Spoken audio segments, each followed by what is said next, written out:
کو بیماری سے پہلے غنیمت سمجھو، وغناک قبل فقرک، مالداری کو فقر سے پہلے غنیمت سمجھو، وفراغک قبل شغلک، فراغت کو مشغولیت سے پہلے غنیمت سمجھو، اور آخر میں فرمایا وحیاتک قبل موتک، اپنی زندگی کو موت سے پہلے غنیمت سمجھو۔ فرمایا موت کو روزانہ یاد کرو۔ ہماری مامی صاحبہ اللہ ان کی مغفرت فرمائے، موت کو اس طریقے سے یاد کیا کہ اپنا کفن تک اپنے ہاتھ سے تیار کر کے رکھا ہوا، جو چرپائی پہ چادر بچھانی تھی وہ بھی تیار کر کے رکھی ہوئی تھی، اور باقاعدہ بتایا ہوا تھا کہ جب میرا انتقال ہو جائے فلاں جگہ کفن پڑا ہوا ہے اور یہ میرے کفن مجھے پہنانا اور یہ چادر میری چرپائی کے اوپر ڈالنا۔ اتنا کون موت کو یاد رکھتا ہے؟ میرے دوستوں اور بزرگوں، نبی اکرم صلی اللہ علیہ وسلم نے حضرت ابو ذر غفاری رضی اللہ عنہ کو بڑی پیاری نصیحتیں فرمائیں۔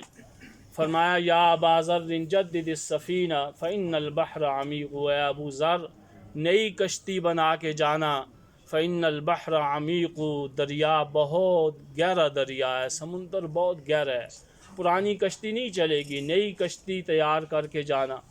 اور فرمایا یا ابا ذر جدد السفینہ فإن البحر عمیق خذ الزاد کاملا فإن السفر بعید، زاد راہ کامل لے کے جانا، توشہ پورا لے کے جانا، بڑا لمبا سفر ہے۔ آدم علیہ السلام کے زمانے کے مردے قبروں میں پڑے ہوئے ہیں، بڑا لمبا سفر ہے، پورا توشہ لے کے جانا، پورے اعمال کر کے جانا، نماز پوری پڑھ کے جانا۔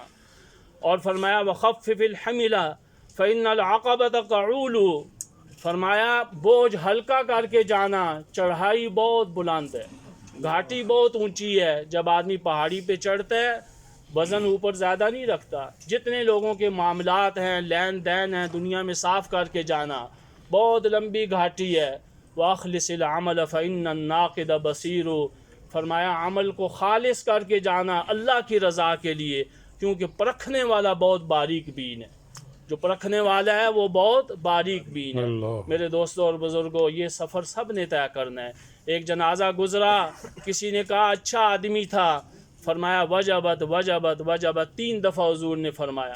ایک اور جنازہ گزرا، کسی نے کہا برا آدمی تھا، حضور نے فرمایا وجبت وجبت وجبت۔ حضرت عمر فاروق رضی اللہ عنہ نے عرض کیا فداک ابی و امی، میرے ماں باپ آپ پر قربان ہو جائیں، یہ کیا الفاظ آپ نے بولے، پہلے ہم نے نہیں سنے۔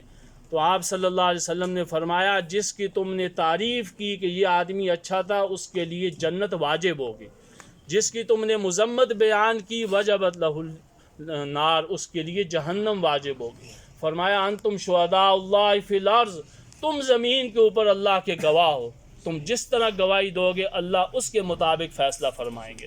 تو میرے دوستوں اور بزرگوں، ہر آدمی اپنا فیصلہ کر لے، اچھے کام کریں گے تو کوئی اچھا کہے گا، اگر کوئی کسی کے ساتھ ظلم زیادتی کرے اس کو تو کوئی اچھا نہیں کہتا۔